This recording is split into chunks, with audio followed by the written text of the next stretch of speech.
on security before they jammed it. Leave the rest to EDD. Peabody, dark hair pulled back from her square face and a short, bouncy tail, looked down at the body. Better do the numbers.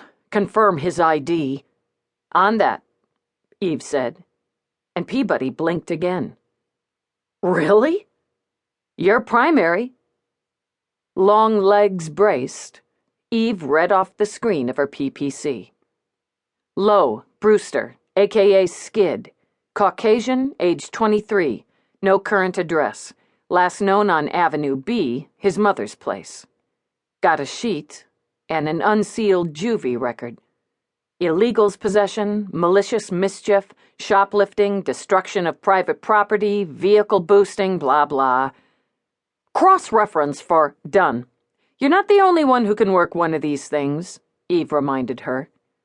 Cross-referencing arrests nets us Leon Slatter, a.k.a. Slash, mixed-race male, age 22, and Jimmy K. Rogan, a.k.a. Smash, black male, age 23, as known companions most probable to be involved.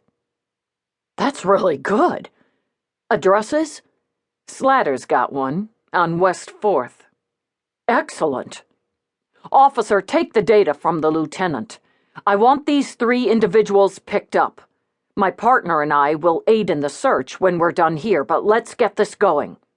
You got it.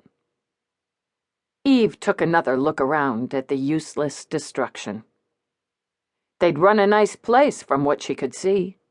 The floors, the window, the counter sparkled clean under the spilled drinks, the spatter of blood.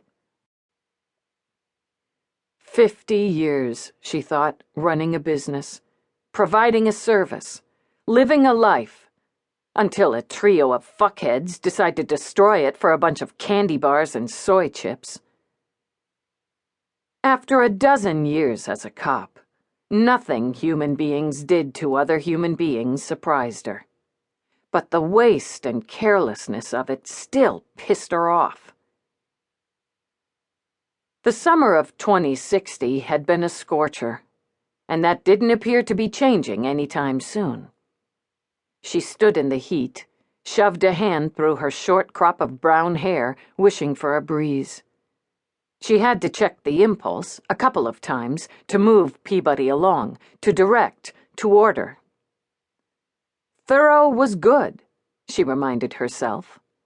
And photos of the suspects were already making the rounds. Cops were already knocking on doors. Belatedly, she remembered her sunshades and was mildly surprised to find them actually in her pocket. She slid them on, cut the glare that had beamed into her whiskey-colored eyes, and continued to stand, long and lean, in a tan jacket and dark pants, scuffed boots, until Peabody crossed to her. Nobody home at either of the addresses we have, and Brewster's mother says she hasn't seen her son in weeks, and good riddance. But one of Slatter's neighbors states he saw all 3 of them head out this morning. He says they're all flopping there, have been for the past couple weeks. They're assholes, Eve concluded. They'll go back to their hole. I've got eyes on it. 2 men for now. The wit, Yuri Drew, was just crossing the street when he saw them run out.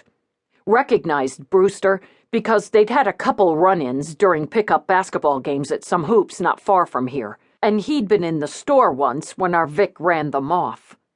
Recognized all 3 of them, but only knew Brewster by name. He looked at pictures.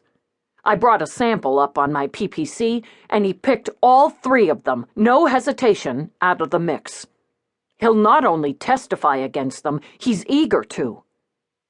Did you hand me this because it's a slam dunk? The minute you think slam dunk is the minute you bounce the ball off the rim. Now Peabody put on shades, and Eve found herself staring at her own reflection in the mirrored, rainbow-hued lenses. How the hell do you see out of those? Does everything look like a freaking fairy tale? You don't look through a rainbow. Everybody else looks into one.